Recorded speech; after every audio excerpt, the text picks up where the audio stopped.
안녕하십니까, 백평입니다.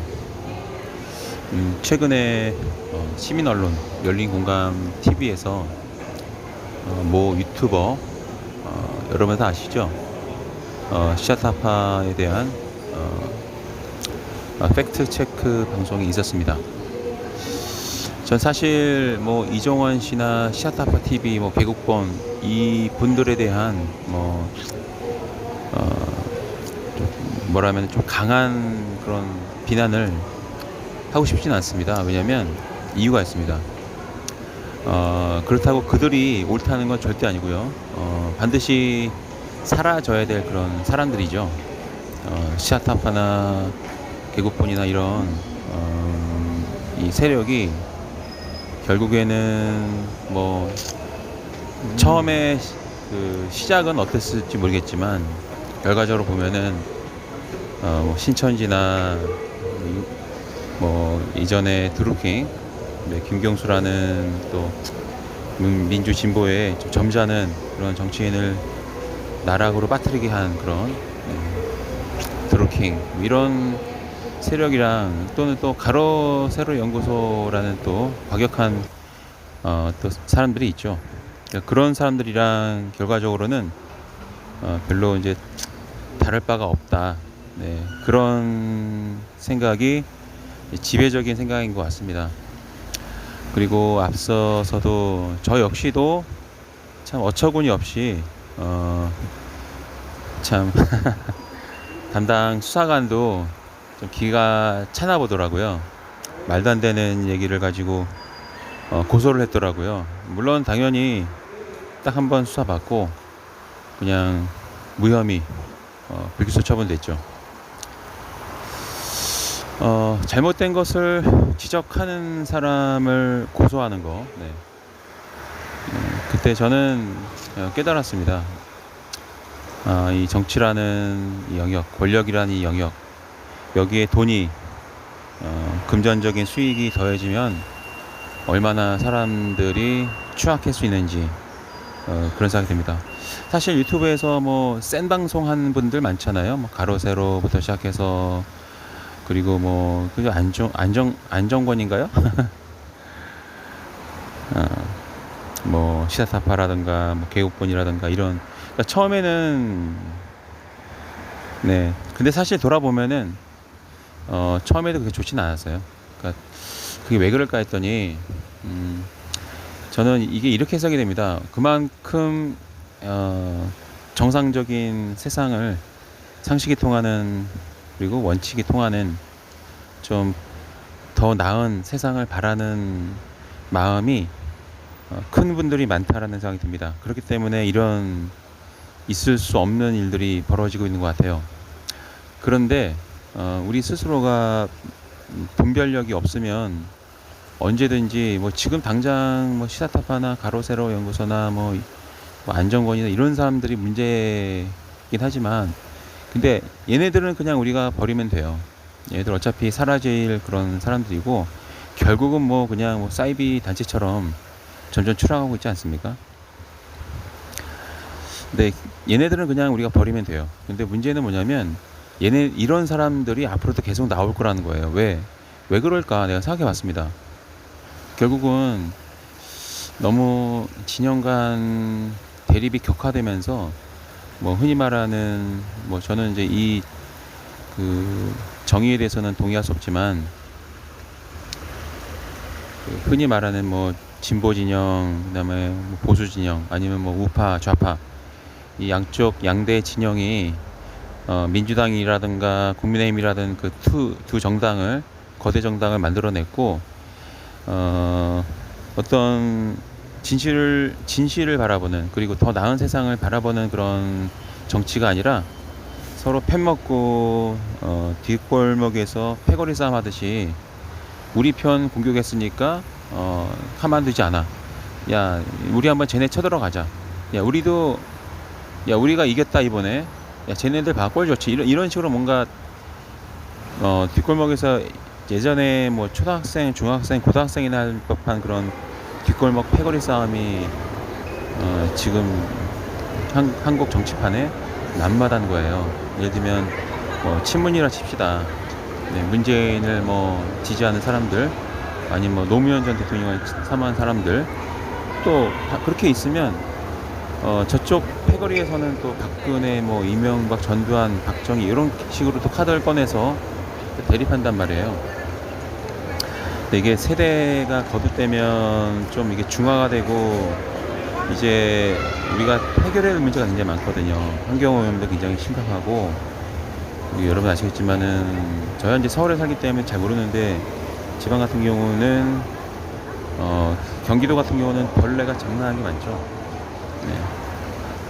거기다가 폐기용수, 환경오염 정말 심각합니다. 제가 있는 송파구도 성내천이라는 곳이 있는데, 거기도 물이 막 거의 말라버리는 것 같아요. 그 정도로 심각한데, 해결할 거는 많고 한데, 이 패거리 싸움이라는 이 진영 정치가 우리의 발목을 붙잡고 있다는 거예요. 그리고 그 서로를 향한 증오의 복수의 감정을 먹고 자라는 악의 씨앗들이 많아요. 저는 이번에 열린공감 TV에서 고맙게도 이렇게 폭로해 주신 내용에 대해서 참 되게 후련하게 했고, 이게 참 너무 좋다 그래서 했는데요. 우리가 한번 맞았으니까 상대방을 때려줄 수 있는 그런 상황이 좋다. 그런 마음이 어떻게 보면은 증오의 마음이죠. 복수심이죠. 그 복수심이라는 것은 증오, 혐오, 그리고 맹목적인 비난, 공격, 그리고 충돌, 싸움. 그게 이제 폭력적인 성향을 띠게 되면은 감옥에 가니까 얘네들이 폭력은 못하고 폭언을 퍼붓죠. 그리고 욕설을 하죠. 거칠게 입을 놀리죠. 그러니까 거친 말들이, 욕설이나 이런 정말 싸가지 없는 그런 발언들이 나올 때 슈퍼챗이 켜지는 거 보면은 뭔가 우리가 이것이 정치다. 정치란 이렇게 아름다울 수 있다. 그리고 정치를 하는 분들이 이렇게 멋있고, 그리고 고단수고, 그리고 참 신의 한 수를 뒀다. 이런 뭔가 감동의 드라마가 있어야 되는데, 지금은 그냥 그 도토리 키재기 하듯이 우리 편 내 편에서 무조건 그냥 저급하게 한 대 맞으면 한 대 까고 이런 식의 정치를 한 분이 많다 보니까 국민들도, 지지자들도 따라가고 있고, 또 지지자가 그렇게 뭔가 저급하게 정치하는 걸 바랄 때 그보다 더 한 수 높은 뭔가 이 고단수의 정치를 하는 모습을 보여줄 때 정치가 중화가 되는데, 지금 국회의원이라든가 국회의원이 되고 싶어하는 사람들을 보면은 동진에 뭐네 하면서 하는 게 뭐죠? 더 세게 발언합니다. 네. 제가 이런 말씀 드리기 뭐하지만, 카메라만 들이대면 김용미, 김남국부터 시작해가지고 몇 명 있잖아요. 박주민 등등. 제가 그분들이 문제가 있다 그런 말씀 드린 건 아니지만, 별나게 우리도 세다. 상대방은 굉장히, 제가 청문회나 국정조사 할 때 보면은 쇼를 한 분들 계세요. 물론 저쪽도 마찬가지죠. 예전에 김성태라든가 이런 장제원 이런 사람들, 이은재라든가 이런 이제 옛날 진짜 세게 친 무슨 깡패도 아니고, 뒷골목에 무슨 건달들도 아니고, 거칠게 상대방을 몰아세우고 예의 없이 굴고 그런 행동을 하면서, 그게 마치 강원도의 힘, 경상도의 힘, 경기도의 힘, 이런 식으로 뭔가 힘 자랑 위주의 정치, 센 발언 세게 해야 반응이 좋다, 이런 저급한 정치를 하다 보니까 그 증오심과 복수심과 혐오감을 먹고 자라는 악의 씨앗들이 지금 나타났다고 보시면 돼요. 제가 요즘은 이제 정치논평을 거의 하고 있지 않죠. 가끔 하는데 안타까워서 하는 얘기입니다.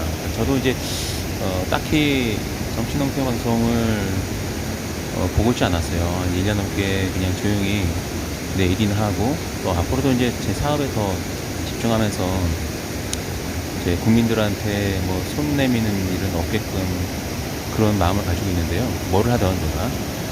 저도 유튜브 방송하면서 또 뭐 집회 주도하고 참여하면서 가졌던 생각들이 있어요. 아, 이게, 야, 이 자금이 뭐 이 정도 있으면 좋겠다. 근데 가만히 생각해보니까, 아니, 내가 자금력이 좋으면 되는 것을 왜 고민할까? 이 말씀 드린 이유가 뭐냐면, 자, 여러분들이 누군가를 따라야 되고, 누군가를 우리를 이끄는 리더로 정할 때에는 그 리더가 좀 우뚝 서야 되지 않을까요? 그러니까 자기 앞가림하고 또 뭐 지지자들에게 구걸하지 않고 충분히 자기가 뭐 일자리도 뭐 5만 개, 10만 개 만들어내고 그 정도 능력은 되면서 뭐 정치적 활동을 하네. 그래야 그게 맞는 것 같아요. 예전에 저는 김대중 전 대통령을 어릴 때부터 되게 좋아했던 이유가, 그분은 정치를 하지 않아도 사업가로도 이미 그 지역을 먹여 살리는 분이었어요. 사업가로서 성공했고 그 지역에서는 그 지역을 먹여 살리는 그런 사업가였죠. 그러다가 이제 사업하다가 정치적인 어떤 변화가 없으면 이 지역 주민들 또는 국민들이 사람답게 살 수 없겠구나라는 판단하에 정치권으로 나온 거죠. 네.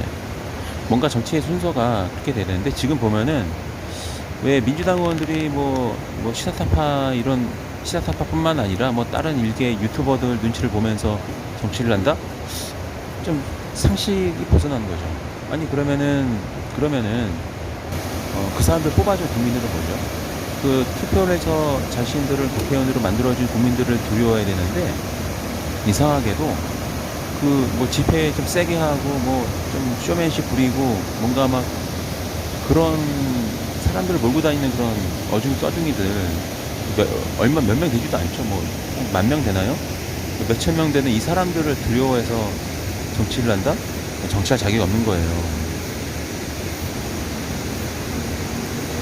예전에 뭐 김종필, 그다음에 뭐 김대중, 뭐 김영삼, 뭐 이런 삼김시대라든가 등등, 한국 사회, 한국 정치 민주화 운동을 주도했던 이런 이제 양대 산맥이 있지 않습니까? 이게 뭐냐면, 그분들이 국민들의 마음은 품지만 끌려가진 않았다는 거예요. 그러니까 제가 요즘 민주당 의원들을 보면은 다 그냥 고만고만하게 보이고 그냥 거침없이 제가 무시하는 이유가, 그냥 끌려다니는 거예요. 그러니까 눈치만 보고요. 눈치 보고 끌려다니고 그때그때 그냥, 네. 그거는 정치인으로서 자격이 없다고 생각해요. 정치인이라면은 자기 소신껏 다 밀고 나가고, 네. 그게 정치지. 뭐 눈치 보면서 뭐 진짜 솔직히 말해서 뭐 50만 점 넘는 그 유튜버가 됐습니까? 지금 요즘 여러분들, 저는 이제 제가 최근에 열린공감 TV를 구독을 했습니다. 요즘은 정치 관련된 채널은 열린공감밖에 없어요. 그것도 이제 며칠 전에 최근에 이 사람들이 시사타파라와 같은 이런 부류를 객관적으로 정확하게 논리적으로 이제 평가하는 거 보면서 구독 버튼을 눌렀는데, 사실 그거 아십니까, 여러분? 먹방하는 사람들이 170만, 200만 돼요. 네, 여행 유튜버라니. 그러니까 그만큼 50만이라는 이 별것도 아닌, 진짜 어떻게 보면 거지 같은 그런, 그냥 아무것도 아닌 그런 사람들이에요. 이 사람들의 눈치를 보고 끌려다닌다? 정치인으로서 자격이 없다고 생각해요. 국회의원이 국민들을 눈치를 봐야지 10,000명, 20,000명의 눈치를 보면서 정치를 한다? 저는 답변할 수 없습니다. 제가 최근에 그래서 뭐 1년 넘었죠. 민주당 할당한 이유가 바로 그래서인 거예요. 네, 오늘 여기까지 하겠습니다.